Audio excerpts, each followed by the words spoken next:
En varias ocasiones hemos tratado de definir qué cosa es la hispanidad. Y nos ha parecido que lo más adecuado es decir aquello tan sabido de que nuestro Señor Jesucristo tuvo 3 apóstoles predilectos, a cada uno de los cuales les dejó algo, les encomendó algo que amaba entrañablemente.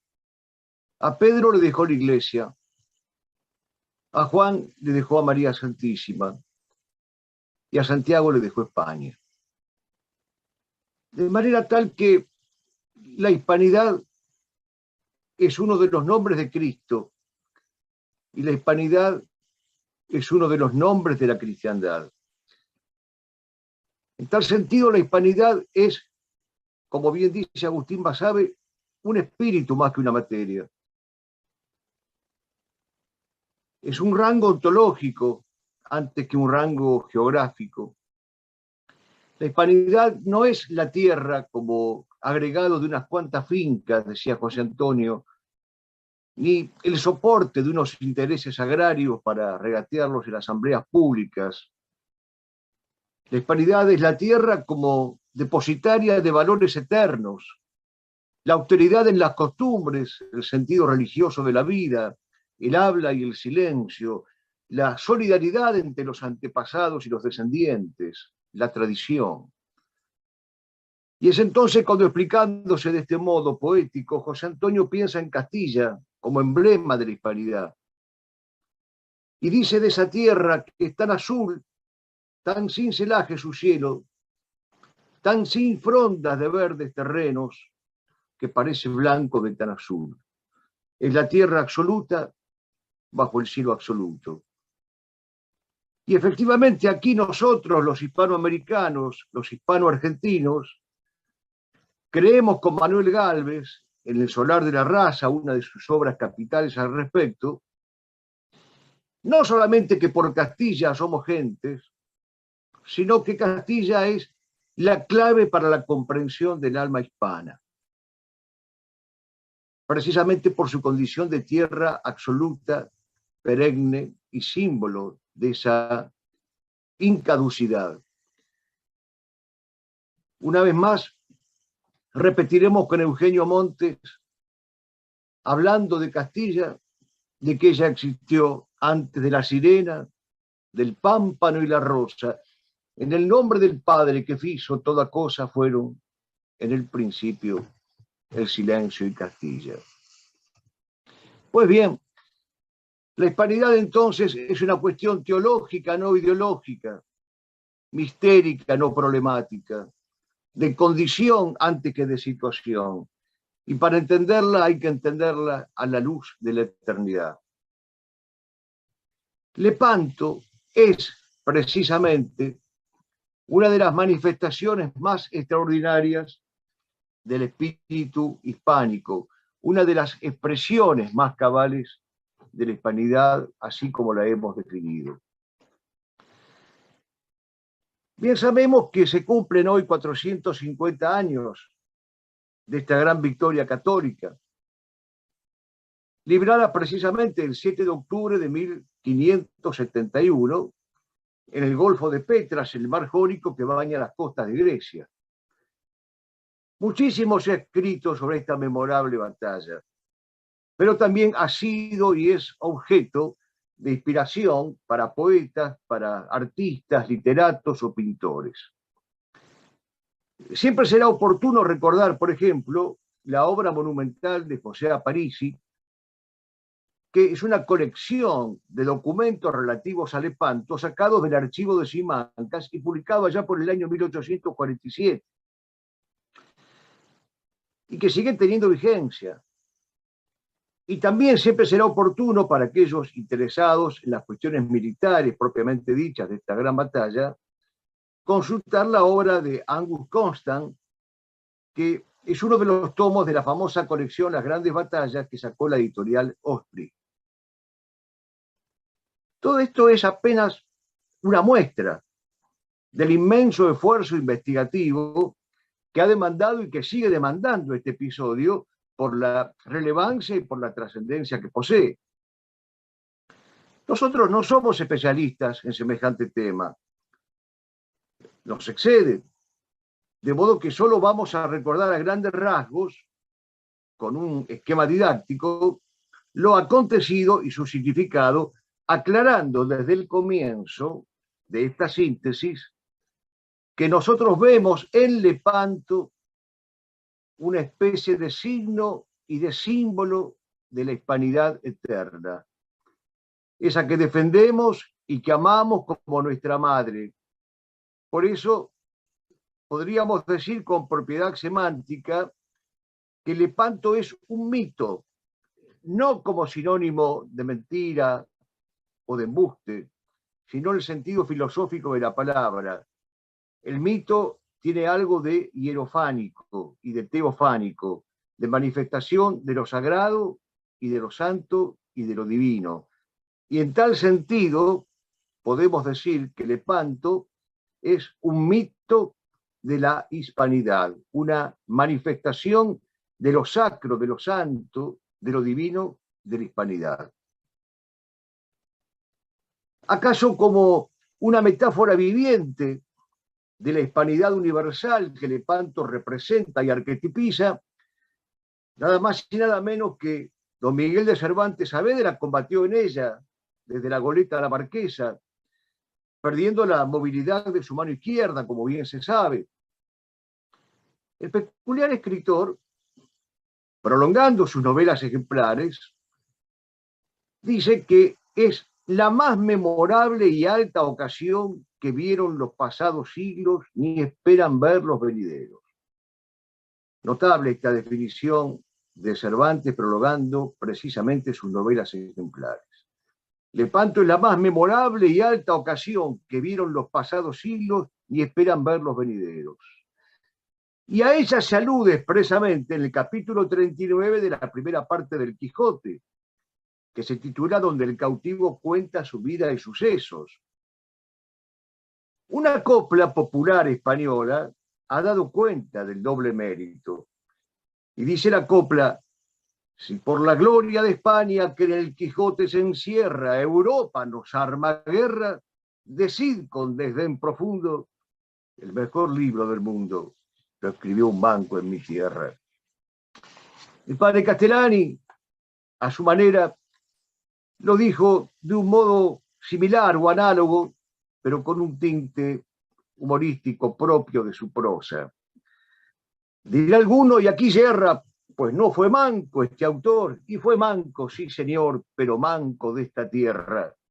Oye la lección que encierra Cervantes en esta hazaña, y espeta al que en torpe mania franchutea gemebundo, que el mejor libro del mundo lo escribió un manco en España. Y aquí entonces nuestra primera reflexión. Vayamos a una segunda reflexión o consideración. ¿Cuál es el contexto histórico dentro del cual se explica esta batalla? Durante el siglo XVI, los otomanos habían conquistado los territorios que formaron en el pasado parte del Imperio Bizantino. La Europa protestante los tenía como aliados contra la contrarreforma católica, principalmente Francisco I, rey de Francia, que es una constante amenaza para España. Por eso Jean Dimon, el gran historiador católico, ha escrito un libro que les recomiendo calurosamente, que se llama Lepanto, la historia oculta, en donde habla de la vergüenza universal que significó para la Francia de entonces, con esa mezcla de turquismo y galicanismo, oponerse a la defensa de la cristiandad. Nada menos que Francia, la hija predilecta de la Iglesia, en esta ocasión estuvo ausente y cómplice del enemigo. Claramente asoma aquello tantas veces repetido de Donoso Cortés, según la cual la cuestión teológica está detrás del hecho político. Aquí lo vemos claramente. Mahometanos y protestantes aliados contra la fe verdadera. Qué distinto de lo que ocurre en nuestros días. en los cuales los maometanos, los protestantes y la jerarquía romana están unidos contra la fe verdadera.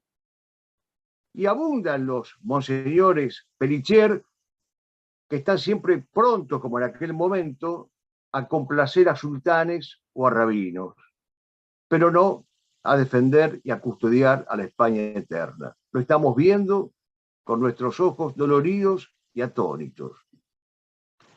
A lo largo de los siglos, los papas habían tenido cierto éxito en la organización de ligas santas, en las cuales o a través de las cuales los intereses de las naciones católicas coincidían. A San Pío V, entre tantas glorias, se le debe la iniciativa de formar la llamada Liga Santa, que combatiría y derrotaría al Imperio Otomano. Imperio que en aquel momento, y sin hipérbole alguna, debemos decir que tenía sometido a 1 millón de cautivos cristianos, principalmente en los campos de concentración y en los mercados esclavistas que funcionaban en Túnez y en Argelia. Gracias entonces a San Pío V, los bandos quedan así definidos y aprontados antagónicamente en batalla sacra, diría yo. Por un lado está la Liga Santa y por otro lado el Imperio Otomano. En la Liga Santa, la primera fuerza, por su magnitud, por su volumen, por su riesgo y por sus esfuerzos, la primera fuerza la constituye el Imperio Español. Pero también forman parte de la Liga Santa la República Veneciana, los estados pontificios, la República de Génova, la Orden de Malta, el Gran Ducado de Toscana, el Ducado de Saboya, los Caballeros de San Lázaro y la Orden Militar de San Esteban. En cuanto a los paladines de esta cruzada, hay que mencionar a los más importantes. Sin duda, Juan de Austria, Álvaro de Bazán, Alejandro Farnesio, Luis de Requesen, Sebastiano Benier, Agostino Barbarigo, Marco Antonio Colonna, Juan Andrea Doria o Pietro Giustiniani, entre las cabezas más destacadas. Dios permita que alguna vez haya ocasión para trazar la biografía o la semblanza de cada uno de estos aladides, de estos paladines, de estos adalides. Dios permita, no sabemos si habrá ocasión para trazar la semblanza de estos hombres. Pero mientras tanto podremos decir con Manuel Machado, es todo elogio a su valor pequeño. La verdad es que cualquier elogio que se prodigue a estos caudillos, a estos paladines, a estos adalides, siempre será poco. Jean Dimont, al que ya hemos mencionado, dice al respecto: la llamada de San Pío V a la cruzada en 1570, miren qué interesante, colma la esperanza escatológica de la España de Ignacio de Loyola, de Teresa de Ávila y de San Juan de la Cruz. Es un llamamiento que colma la esperanza escatológica. El Papa místico y luchador, sigue agregando Dimont, como buen italiano piamontés, lo sabe bien y vuelca desde el principio todas sus esperanzas en la cruzada. Entonces, el 21 de abril de 1570, le dirige una carta hermosísima a la persona indicada para entender de cruzadas y de caballerías. Le dirige una carta a Felipe II. Y le dice: de ti en primer lugar, oh muy querido Hijo en Cristo, imploramos la ayuda y el auxilio. Tu madre, la Santa Iglesia, se postra ante ti, gimiendo y suplicando. La respuesta afirmativa de Felipe II no se hizo esperar, fue súbita, fue ejemplar, fue aleccionadora, y comentando esta conducta paradigmática de Felipe II, uno de sus principales biógrafos, Thomas Walsh, dice que en ese momento se encarnó la doctrina de las dos espadas. El gran artífice entonces de la Liga Santa, hay que recordarlo con admiración y con encomio, fue el Papa San Pío V. El acuerdo para la creación de la Liga Santa se anunció el 25 de mayo de 1571. Dicho acuerdo estaba redactado brevemente en los siguientes términos. Servirá tanto para atacar a Turquía como para atacar las plazas otomanas del norte de África, y el objetivo primordial sería la toma de Chipre y de Tierra Santa. La Armada estaría formada por una cantidad de contingentes que se especifican y que no lo hago yo precisamente porque han variado las cifras y los números de acuerdo con las investigaciones. El generalísimo de la Liga será Don Juan de Austria, y cada nación aportará un capitán general. Quiero decir al respecto que vale la pena recordar que la elección de Don Juan de Austria fue el fruto de una inspiración divina que tuvo el Papa San Pío V. Al terminar de celebrar una misa, comenzó a meditar sobre Juan 1:6 y recordó el versículo que dice: hubo un hombre enviado de Dios cuyo nombre era Juan. Y ese versículo joánico ya no lo hizo dudar más. Ese hubo un hombre enviado de Dios cuyo nombre era Juan, lo remitía a Don Juan de Austria. Y hasta el día de hoy, en la tumba de este gran paladín que está en el Escorial, existe el epitafio que lo recuerda con las palabras del Evangelio evocadas a su vez por San Pío V. Hubo un hombre enviado de Dios cuyo nombre era Juan. San Pío V le manda a Don Juan de Austria el bastón de mando, un inmenso estandarte de Jesús crucificado con el lema de Constantino: con este signo vencerás. Y al recibirlo recibió también estas palabras: toma, príncipe, toma la enseña del verbo verdadero hecho hombre, toma la imagen viva de la santa fe de la que en esta empresa tú eres el custodio, que ella te dé la victoria sobre el impío y que por mediación de tu mano sea abatido el enemigo soberbio. Nunca será suficiente elogiar a San Pío V, no solamente por este hecho, sino por tantos otros que jalonan su pontificado. Antes de que se inventara la opción preferencial por los pobres, este papa, precisamente de origen humilde, y siendo papa viajaba de a pie con sus alforjas al hombro y nos dejó, entre otros tesoros, el rito tridentino, hoy lamentablemente cuasi abolido o abolido de hecho por la acción deletérea de los tunantes que usurpan la silla petrina. Junto con el generalísimo Don Juan de Austria, cada nación aportaría a su gran capitán, y el acuerdo al que estábamos haciendo referencia termina diciendo: ninguna de las partes podrá ajustar tregua ni paz con el enemigo sin participación y acuerdo de las otras dos. He aquí la gran lección. Lepanto fue pensada con espíritu de cruzada y con el lema de la caballería: batirse y no rendirse, ni tregua ni paz con el enemigo. Como diría Facundo Quiroga, religión o muerte. Su bandera tenía precisamente aires y sones de Lepanto. Tercera consideración: las fuerzas contendientes no estaban parejas, por lo menos desde el punto de vista material.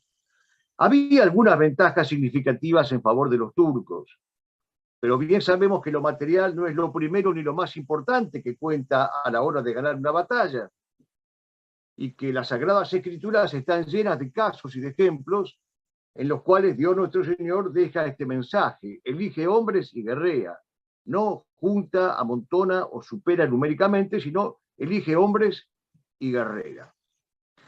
Lo cierto es que la escuadra turca era imponente y que se creían a priori vencedores, hasta tal punto que habían llevado una goleta exclusivamente con bandas y fanfarrias y músicos para celebrar por anticipado la victoria y para celebrarla, por supuesto, a fuerza de degollinas a posteriori. Dios no permitió que esto fuera así, y el que comandaba la tropa enemiga, Ali Bajá, señor de Argel, asimismo como el sultán Selim II, tuvieron que reconocer la derrota como un hecho inexorable. El Dios de los ejércitos pide elegir y seleccionar hombres, no amontonarlos. Esto es lo que no sabía y sigue sin saber el enemigo, y esta es nuestra gran ventaja. Las naves se pusieron en marcha el 15 de septiembre. Iban divididas en 4 cuerpos. El primero, que será el cuerpo derecho, lo mandaba Juan Andrea Doria, un hombre condecorado con la Orden de Santiago, y sus naves llevaban grímpolas o banderines verdes. Pero en la galera del capitán Doria, va algo mucho más importante para su tripulación. Una réplica de la imagen de Nuestra Señora de Guadalupe. Felipe II se la había donado a la familia Doria, y a Felipe II, a su vez, se la había regalado en el año 1567 el arzobispo Montúfar de México. Dicho lienzo se conserva en la Madonna di Guadalupe en Santo Stefano d'Aveto, porque fue donada en 1811 por el cardenal Juan Doria, que era el secretario de Estado de Pío VII y descendiente del famoso almirante. Esto prueba, entre otras cosas, que la Virgen de Guadalupe fue y es la emperatriz de América, sin duda, pero era venerada en el Imperio Español y en la Europa católica. Es muy importante la presencia de la Virgen de Guadalupe en la batalla de Lepanto. El segundo cuerpo, que será el centro del combate, el núcleo, el eje, la columna vertebral del combate, y lo mandaba Juan de Austria, del cual ya hemos hablado. El tercer cuerpo lo mandaba Agustino Barbarigo, que murió en combate, herido en el ojo derecho, pero a pesar de eso sus galeras resultaron victoriosas y él mató a su oponente, Mehmed Siroco. Y el cuarto cuerpo, que es la escuadra de socorro o de reserva, estaba al mando de Álvaro de Bazán, sobre cuya figura volveremos en un rato. Dispuestos los 4 cuerpos, decidieron salir a la mar muy temprano, por supuesto tras la Santa Misa, las oraciones y la comunión. Formaron una línea de combate aproximadamente a 15 millas de las bocas de Lepanto, y la consigna que tenían era esperar 2 horas hasta que el enemigo saliera, y si no, ir a buscarlo. Los preparativos que estoy mencionando constan en la Orden General de Navegación y de Combate de la Batalla de Lepanto, dada por Juan de Austria, en el puerto de Leguminici, el 9 de septiembre de 1571, en donde dice expresamente, don Juan de Austria: deben tener mucho cuidado los que gobiernan la armada de mantener vivo en sus gentes el espíritu religioso, a tal que Dios nuestro Señor nos ayude en la santa y justa empresa que llevamos. Volvemos a repetir, esta es la lección perenne de Lepanto, símbolo de la hispanidad eterna, que es una lección que debemos aprender, la noción de guerra justa y de buen combate contra el enemigo. Al llegar ese mismo día 3, aproximadamente a las 9 de la mañana, según dicen las mismas crónicas, al Cabo Blanco, cerca de Cefalonia, don Juan de Austria ordenó prepararse para la batalla a toda la armada. Don Juan fue personalmente por un lado de la armada, poniendo en orden de batalla a todos los tripulantes. Navegaron toda la noche y a las 4 de la mañana llegaron al puerto de Fiscardo, al norte de la isla de Cefalonia.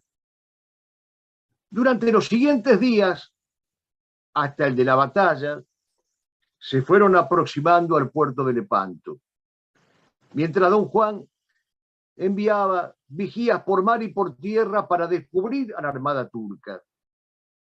El famoso domingo 7 de octubre, la guardia avisó que había descubierto una vela y al poco tiempo avisó que ya se divisaba la imponente flota de los turcos. Don Juan entonces ordenó subir vigías a los calces y que trataran de contar las naves. Al poco llegaron los vigías de tierra confirmando que se trataba de una poderosa escuadra enemiga. Don Juan entonces mandó disparar una pieza de artillería y otras señales previstas para avisar que la batalla era inminente. Y él se embarcó en una fragata con Luis Cardona, caballerizo mayor, y con su secretario infaltable, Juan Soto, y fue animando personalmente a los soldados, hablándoles de la victoria segura, pues iban a pelear por el Dios de los ejércitos, afirmando que lucharían hasta perder la vida, pues si la perdían, la ganarían. He aquí el prototipo del caballero cristiano. Don Juan va al frente, cara a cara, personalmente, animando a sus hombres. Pues bien, vayamos a una cuarta consideración. Lo tenemos a don Juan, en vísperas de la batalla, se puso de rodillas, oró a Dios pidiéndole la victoria para los suyos. Lo mismo hicieron todos los de la galera real y los del resto de la armada. Una vez más la Santa Misa solemne y la absolución colectiva dada por los padres jesuitas y capuchinos que habían sido enviados por su santidad. Don Juan cuenta que en ese momento, y leo entre comillas, fue el mar aquietado de tanta bonanza cuanto se pudo desear, y forzó a la armada enemiga a plegar sus velas y venir a remo, lo que permitió a la armada cristiana ponerse en orden de batalla, especialmente en el flanco izquierdo. Según lo acostumbrado, y esto que diré es importante, el oponente disparó una pieza como señal de que aceptaba la batalla. Lo digo expresamente porque no han faltado católicos vergonzantes que dicen que Lepanto fue una emboscada o un ataque a traición. No hubo tal cosa. Fue una batalla prevista, buscada, planificada, avisada, combatida y ganada. Tras navegar 1 o 2 millas más, mandó don Juan segundar otra vez la señal del comienzo del combate para asegurar precisamente que el mismo iba a desenvolverse de manera inminente. Y para advertir que ninguno de sus hombres iba a retroceder. Hizo bien en afirmar esto último, porque a la vista de la cantidad de velas de la armada turca, algunos propusieron una reunión del Consejo de Guerra, a ver qué hacían. A lo que don Juan de Austria se opuso terminantemente con estas palabras: señores, ya no es hora de deliberaciones, sino de combatir. Un detalle por demás motivador había para tomar esa decisión, que muchas veces pasa inadvertido a los historiadores, y es que los turcos tenían la cruel costumbre de utilizar cristianos cautivos como prisioneros, convirtiéndolos en galeotes.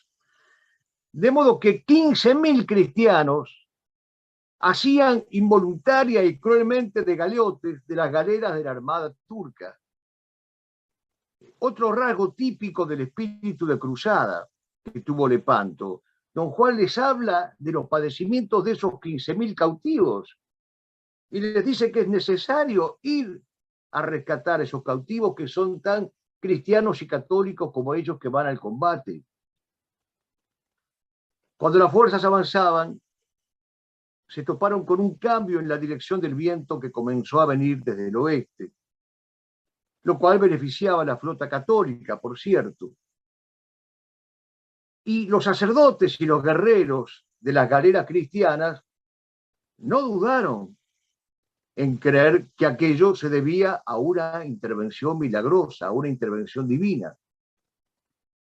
Hay una fuente importante para seguir estos pormenores, que es el poema épico de Juan Rufo titulado La Austríada, en homenaje a don Juan de Austria, escrito en el año 1582 y a la cual le dedicaron versos, entre otros, Manrique, Góngora y Cervantes. Tan importante resultó esta obra de Rufo, que es una de aquellas obras que puso a buen resguardo el famoso cura, que revisa la biblioteca de Alonso Quijano para purgarla de posibles o reales chifladuras. Cuando el cura llega a la Austríada de Juan Rufo, se detiene y dice: guárdese como las más ricas prendas de poesía que tiene España. Según Rufo, en la Austríada, los otomanos contaban con bombas de fuego, máquinas terribles de alquitrán que en el agua más enciende, astas y flechas llenas de empecibles, hierbas cuyo veneno presto ofende, arcabuces, mosquetes insufribles, cañones de quien nadie se defiende y mucha confianza en la batalla, que es la mejor ventaja que se halla. Y sin embargo, Juan Rufo dice que a pesar de este engreimiento, de esta vanagloria, de esta soberbia, o por lo mismo, esa imponente flota maometana fue derrotada.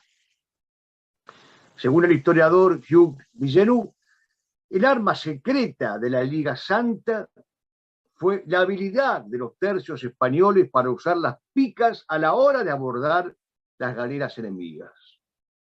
Y en el caso cristiano, la capitana era la galera La Real, comandada por el mismísimo Juan de Austria. Así como en el caso otomano, la galera principal era la Sultana. La Sultana se estrelló contra el lado babor de La Real. Los genízaros asaltaron la proa del barco, pero fueron barridos por la artillería. Los cristianos aprovecharon aquello para ganar el primer envite, y luego, durante una hora más o menos, se sucedieron los ataques y los contraataques en la cubierta de la mismísima galera otomana. Luis Cabrera de Córdoba, en su historia de Felipe II, escrita ya por el año 1649, dice algo digno de ser recordado. Jamás se vio batalla más trabada de galeras, una por una y dos o tres como les tocaba. El aspecto era terrible por los gritos de los turcos, por los tiros, el fuego, el humo, por los lamentos de los que morían. La batalla era terrible por el temor, la esperanza, el furor, la porfía, el tesón, el coraje, la rabia, la furia, el lastimoso morir de los amigos, animar, herir, prender, quemar, echar al agua. La batalla era terrible, dice Luis Cabrera de Córdoba, por ver a otros que nadando se arrimaban a las galeras para salvar la vida a costa de su libertad y aferrando los remos, timones, cabos con lastimosas voces, pedían misericordia, pero seguían batallando. La victoria de la batalla fue atribuida a la Virgen del Rosario, por haberse celebrado el primer domingo de octubre, fecha fijada por las cofradías del Rosario fundadas por la Orden de Predicadores a la que pertenecía el Papa San Pío V. Y por eso se mandó colocar una inscripción en el Senado de Venecia que dice: no fue el valor ni las armas, ni los jefes, sino María del Rosario la que nos hizo victoriosos. San Pío V organizó un rosario público el día de la batalla naval en la Basílica de Santa María la Mayor. Estableció la fiesta de la Virgen de las Victorias el primer domingo de octubre, que poco después, en 1573, el Papa Gregorio XIII la denominó Fiesta de la Virgen del Rosario y la trasladó inamoviblemente al 7 de octubre. Y también fue de San Pío V la iniciativa de agregar a las letanías marianas aquella que le da a la Virgen el título de auxilio de los cristianos. Contrástese esta conducta de San Pío V, que tuvo una visión mística para elegir a don Juan de Austria, que tuvo otra visión mística inspirada para advertir que la victoria era esta vez de las armas católicas. Compárese esta conducta pontificia con el acto ignominioso y canallesco que tuvo lugar el 25 de julio de 1967, cuando en Estambul Paulo VI devuelve el estandarte de la batalla de Lepanto. El estandarte verde del profeta, que como bien dice el almirante Paul Ufá, en defensa de la flota católica, flotaba en la nave del almirante musulmán y de allí fue sacado victoriosamente y festejado como un acto de arrojo. Por eso dice el almirante Paul Ufá, clama, no dejes de gritar. Los combatientes de Lepanto, desde los almirantes hasta el último grumete, eran nuestros hermanos en la fe. Ellos obedecieron, algunos hasta la muerte, a un papa que la Iglesia ha canonizado. El sacrificio que ellos habían hecho por anticipado de sus vidas les ha integrado en la comunión de los santos que nosotros invocamos en el credo. Quinta reflexión. La batalla de Lepanto ganó terreno en la cultura y en las artes. La gran victoria de Felipe II se aseguró buenas y prestigiosas ilustraciones. Se encargó, por ejemplo, al pintor genovés Luca Cambiaso 6 grandes lienzos que ilustraran la batalla. También el primer marqués de Santa Cruz mandó hacer un fresco en el techo de la sala principal de su palacio en Viso del Marqués. El pintor manierista Giorgio Vasari pintó un fresco de la Armada de la Santa Liga y la Otomana enfrentadas, y otras varias en la Sala Regia del Vaticano. Vicentino Colonna pintó la batalla de Lepanto en el Palacio Ducal de Venecia, aunque el héroe de este cuadro no es precisamente Juan de Austria, sino el almirante veneciano Sebastiano Venier, que bien merece un reconocimiento. El hombre tenía 75 años, y peleó cuerpo a cuerpo con los turcos. Cuando le parecía que estaba un poco cansado, pedía a un ayudante que le volviera a cargar las ballestas, y en un momento determinado recibe un flechazo en el pie izquierdo. Como si nada, el hombre se saca la flecha, se saca el calzado y pelea descalzo hasta el final. Un ejemplo digno de ser imitado. Paolo Veronese es otro ejemplo. Pintó otra batalla de Lepanto que está en la galería de la Academia de Venecia. Y asimismo Valdés Leal pintó otra para la iglesia de la Magdalena de Sevilla. En el Museo Naval de Madrid existe el cuadro famoso Visión del Papa Pío V de la victoria de Lepanto. Y en el Museo Casa de Cervantes existe otra representación anónima. Por último, hasta hay un pintor filipino,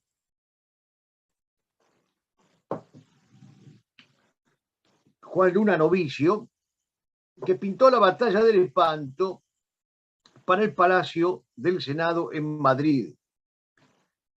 En Venecia Sarlino fue el encargado de componer la música para festejar la victoria. El organista de la Basílica de San Marco, Andrea Gabrieli, escribió, inspirándose en la batalla, su madrigal o cantata semidramática.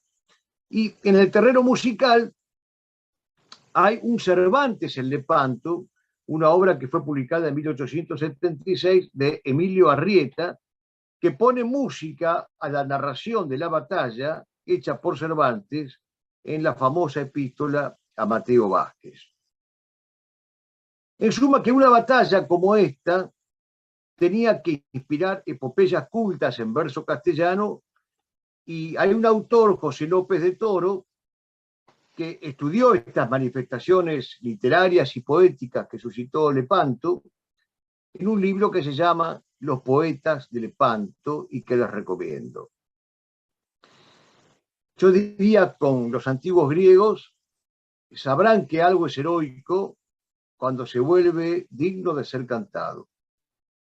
Merecerá la denominación de heroico aquello que pueda ser cantado. Lope de Vega se refirió a Lepanto en varios pasajes de su comedia La Santa Liga. Fernando Herrera le dedicó unas famosas estancias. Juan Rufo, ya lo mencionamos, la Autríada. Alonso de Ercilla describió la batalla en un pasaje de la Araucana. Jacobo VI de Escocia escribió un poema dedicado a Lepanto. Miguel de Cervantes, ya lo hemos mencionado, quien describió la batalla en su epístola a Mateo Vázquez, le dedicó probablemente una comedia perdida que se llama La batalla naval. Y desde un punto de vista popular se escribió después El águila del agua de Luis Vélez de Guevara. Pero, sin duda alguna, el mejor poema sobre esta batalla de Lepanto fue escrito por nuestro querido, entrañable y admirado Chesterton. Y su traductor, Jorge Luis Borges, dice de este poema, que se publicó por primera vez en un número de la revista Sol y Luna, creo que fue el número primero. Dice Borges de este poema de Chesterton: creo que Lepanto es una de las páginas de hoy que las generaciones del futuro no dejarán morir. Su música, su felicidad, su mitología son admirables. Es una página que conmueve físicamente como la cercanía del mar. Así lo dice Borges en el prólogo a La cólera de las rosas, que forma parte de sus ensayos escogidos de Chesterton y que suscitó la admiración de este tan discutido escritor nuestro, Jorge Luis Borges. Sería bueno disfrutar de algunos fragmentos de esta obra maestra de Chesterton, titulada Lepanto.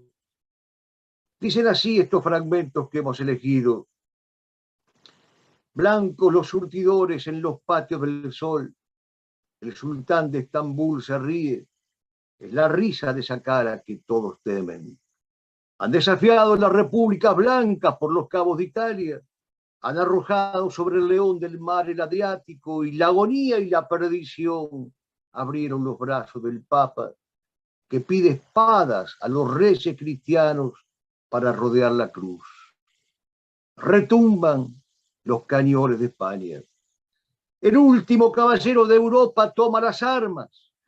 El último rezagado trovador que oyó el canto del pájaro, que otrora fue cantado hacia el sur cuando el mundo entero todavía era joven. En ese vasto silencio diminuto y sin miedo, sube por la senda sinuosa el ruido de la cruzada. Mugen los fuertes gongs y los cañones retumban. Don Juan de Austria se va a la guerra.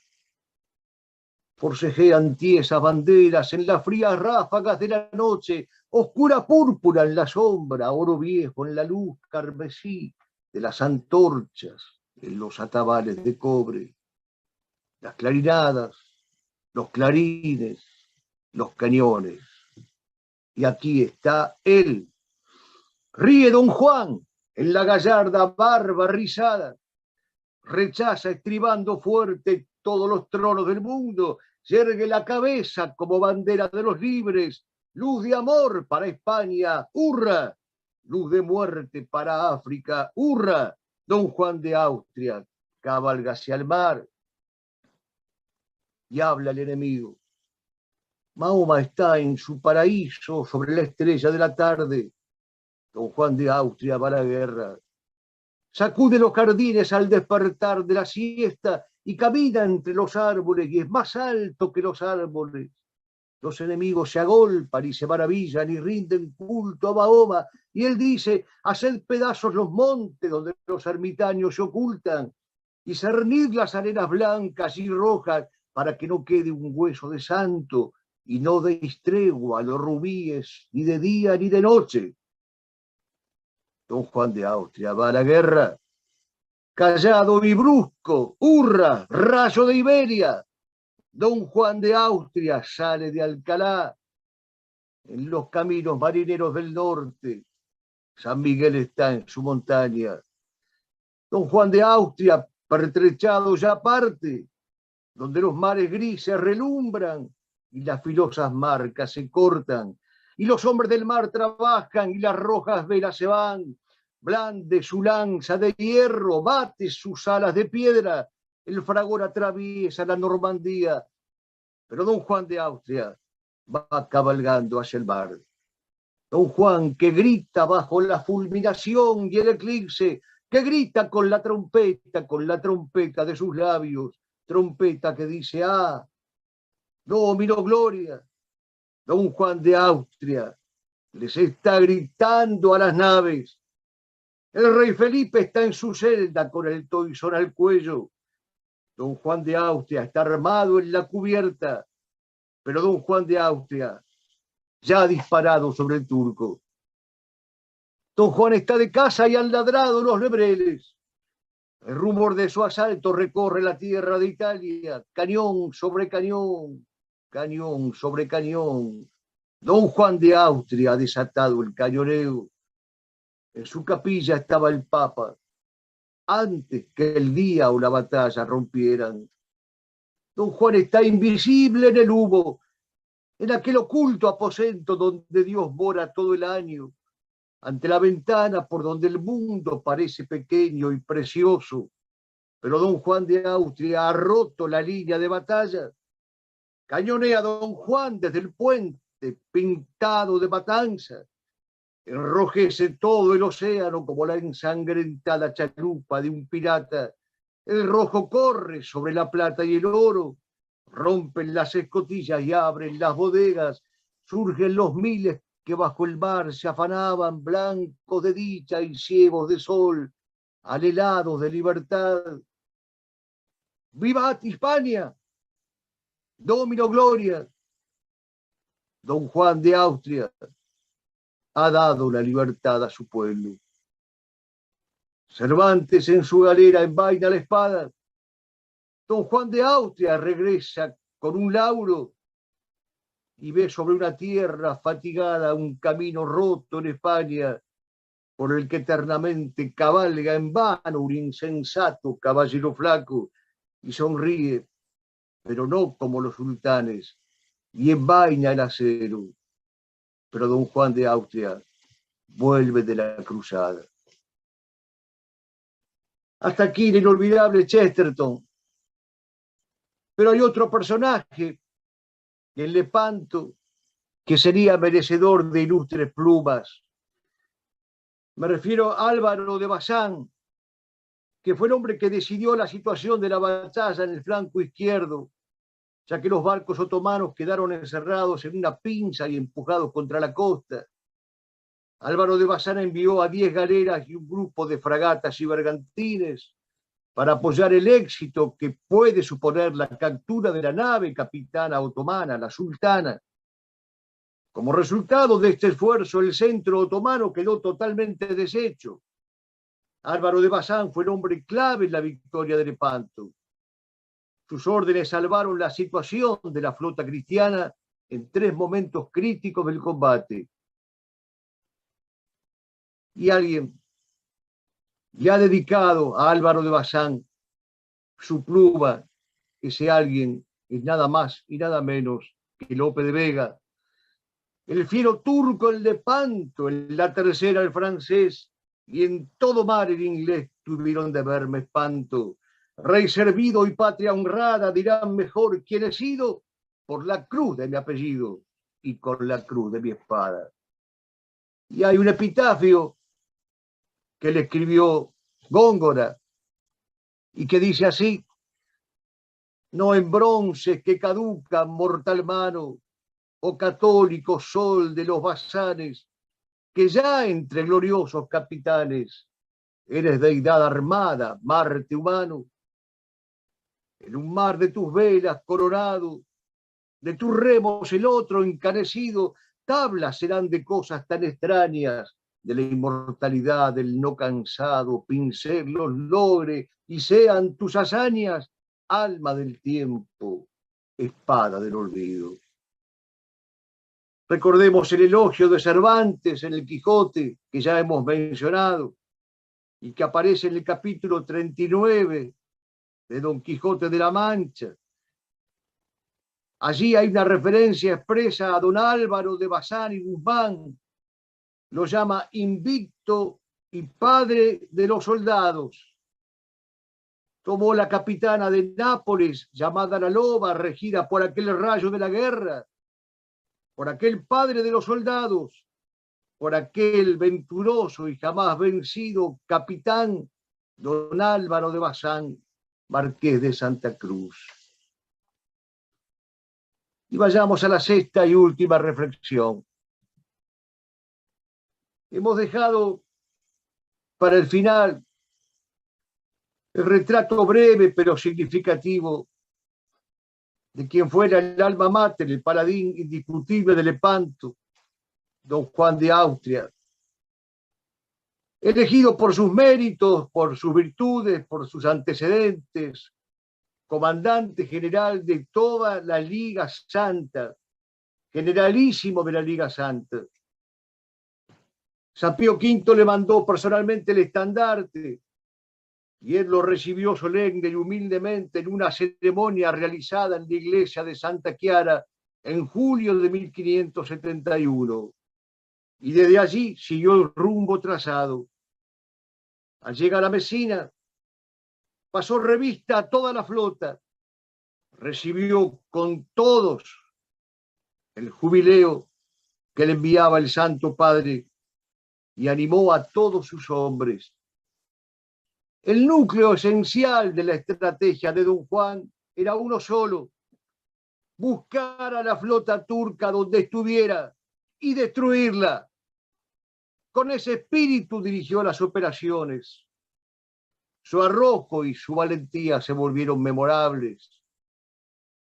Por supuesto, no son pocos los poetas que cruzaron sus plumas como lanzas para rendirle homenaje. Ya lo vimos a Chesterton, pero quiero poner otros ejemplos porque valen la pena ser recordados. Tomás Morales le dedicó una oda en uno de cuyos fragmentos dice: Marte y Neptuno se congraciaron en tu aventura, mano de Numen fue la que entonces filó tu acero y esmaltó en oro los hipocampos de tu armadura. Y Hernando de Acuña a él le dedicó ese famosísimo y celebérrimo soneto: ya se acerca, señor, o ya es llegada la edad gloriosa en que promete el cielo una grey y un pastor solo en el suelo, por suerte a vuestros tiempos reservada. Ya tan alto principio en tal jornada os muestra el fin de nuestro santo celo y anuncia al mundo para más consuelo un monarca, un imperio y una espada. Ya el orbe de la tierra siente en parte y espera en todo vuestra monarquía conquistada por vos en justa guerra, que a quien ha dado Cristo su estandarte dará el segundo más dichoso día en que vencido el mar venza la tierra.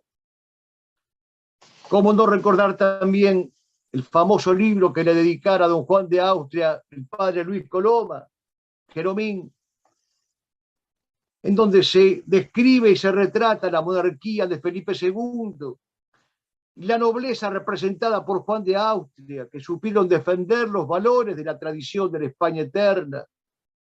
Dice el padre Coloma, la fe católica y el sentimiento religioso que de ella se engendra es el manantial de cuanto hay de verdaderamente grande y bello en la historia de nuestra patria. ¿Qué rasgos caracterizan a don Juan, según el padre Coloma?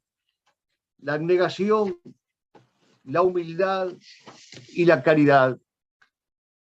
Juan de Austria es presentado como un caudillo modelo, con dotes de energía y benignidad, y de que con tan larga mano le había dotado Dios. Tiene un destino ejemplar regido por la providencia y vigorizado por el cristianismo y por la fe verdadera. Así es presentado don Juan de Austria en esta obra memorable. Dice el padre Coloma, redondeando su semblanza, siempre soñó con llevar a cabo grandes hazañas por su cuenta propia, como la sangre de Carlos V que hervía en sus venas parecía pedirle. Pero, a mi juicio, ha sido Luis de Gaulle, en su obra El último cruzado, el que mejor lo ha descrito con los trazos más magníficos, más precisos y más sublimes. En víspera de la batalla, don Juan busca un momento de soledad para el rezo silente. Señor, le dice, la causa que defendemos no puede fracasar. Señor, las puertas del infierno no pueden prevalecer. Señor, que no sea yo quien te falte cuando llegue la hora. Vestía la armadura de hierro oscura con broches de plata. Bajo ella llevaba la reliquia de la Santa Cruz que le había enviado el Papa, y sobre ella el toisón de oro que, según los estatutos de la Orden de Caballería, debía portar todo caballero al entrar en combate. Hijos míos, le dijo a sus hombres, estamos aquí para vencer o morir. Recordad que en el cielo no hay sitio para los cobardes. No deis a los infieles ocasión para que os pregunten ¿dónde está vuestro Dios? Luchad en el santo nombre de Dios, y tanto en la muerte como en la victoria conquistaréis la inmortalidad. Si Dios mira desde lo alto la formación de nuestra flota, verá que tiene forma de cruz. Habéis venido aquí por voluntad de Dios. Poned vuestra esperanza en el Dios de los ejércitos. Toda la cristiandad está de gozo ese día. Es necesario recordarle Panto. Hoy no se lo ha hecho. No desde las altas jerarquías. Y es una vergüenza y un escándalo que claman al cielo. Es necesario celebrarle Panto, admirarle Panto. Es necesario hacerla presente y patente contra todos los enemigos de la cristiandad. Clavado un crucifijo en el palo de trinquete de cada nave, gritaba Juan de Austria. Lanzad al aire el sonido victorioso de nuestras trompetas. Izad las velas, disparad los cañones. Pilotos todos a estibor. Castillo de proa, fuego. Batería de babor, fuego. Los escudos en alto, las cruces en alto, al abordaje. ¡Viva la Virgen de las Victorias! ¡Viva la Virgen del Rosario! ¡Viva Cristo Rey!